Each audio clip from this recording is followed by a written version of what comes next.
Hi, 3301 peeps. Chuck Etheridge here, excited to talk about week 4 in technical and professional writing. We're into it. We're in the middle of working on our major project number 1. You should have definitely selected a project.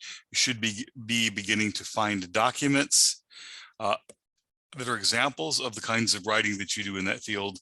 And you should be not necessarily filling that chart out yet, but you should be thinking about the categories and thinking about the categories in terms of what are some of the different kinds of writing, how you can group those categories together, and then what are some of the characteristics.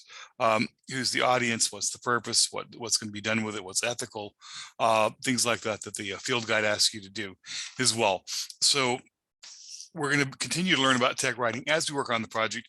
And this week, we're going to return back to rhetoric, particularly the Downs article, which helps us look at ways in which technical writing is rhetorical. And I'm going to just share the screen with you briefly. Going to pop into, hopefully that's sharing with you. Yeah, we're going to share. We're going to share this, and I'll pop over into this. Downs says tech writing is situated, motivational, contingent, interactual, epistemic, and embodied. I'm not going to go through all these definitions with you as well, but remember, there's always a situation. The reader has certain motivations for reading your work. They're going to do something with it. There are conditions that affect us. It's embodied. We get it a particular way. I'm not going to read through the whole thing, but the important thing is to be aware of how these elements of the communication process come to work and help us understand how they affect the communication that happens in the professional writing that you're going to look at. Very, very obvious or simple example, an incident report for a public from a police officer. Well, it's embodied a particular way. It is usually a physical form. Sometimes they're filled out electronically. It is written in a particular style. We don't have opinions. Subject to this, I observe this. So it's written in a particular style. There are a number of audiences. There is your supervisor, if you're a police officer. There is a judge or district attorney who might read this document and determine whether or not an offense has occurred, somebody should be charged. The district attorney, there will be a judge who reads it, and the defense attorney will also be reading it as well. Just an example of one kind of writing that you have that is in a particular form, is received a particular way, multiple uses will be made of it, and you as the author of that document have something that you've got to, some things that you've got to do. So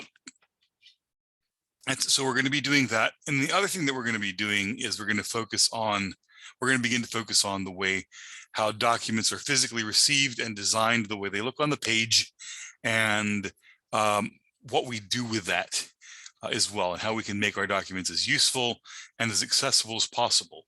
I'm going to give you 2 real quick examples here. I'm going to share, I'm going to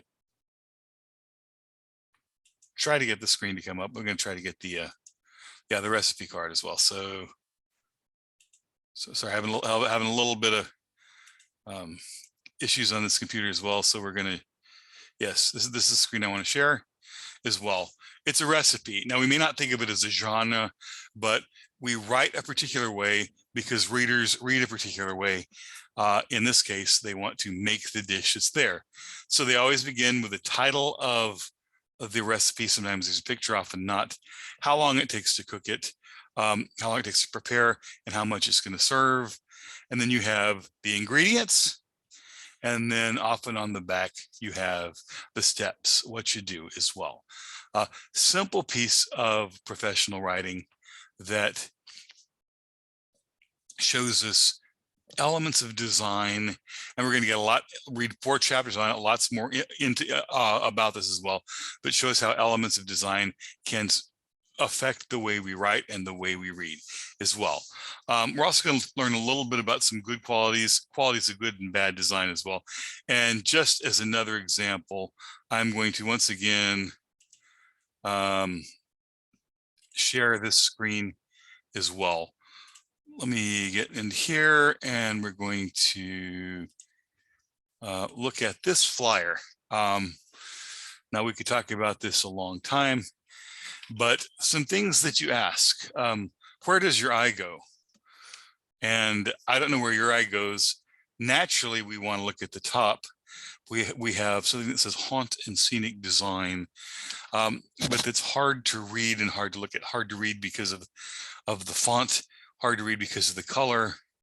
Then we have a fire, somebody named Jeff Betson, a quote, some lists of something awards, 3D haunts and murals, Beowulf haunts and supplies, 3D. I think you get the point. It's too busy. It's hard to read because of the color and the choices. It's too cluttered. It's like somebody got a hold of Photoshop for the first time and decided to see how much stuff they could shove in.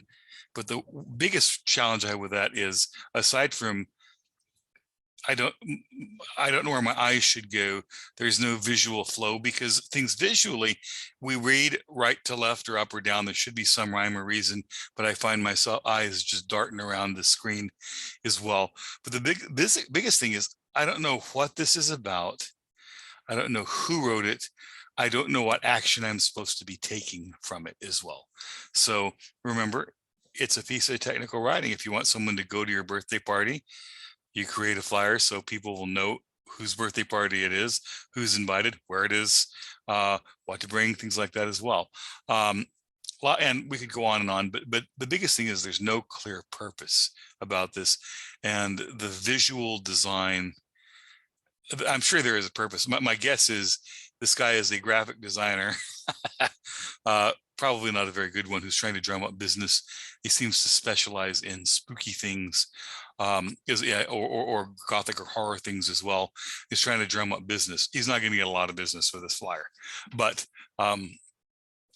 so those are the things that we're focusing on this week. We are looking at the rhetorical aspects of our examples of technical writing. We're looking at some of the visual design aspects of our technical writing.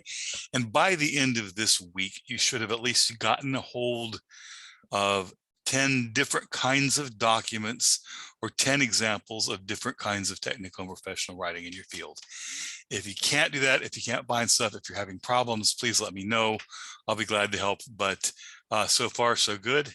And I look forward to reading more of your work and hearing from you. Thanks.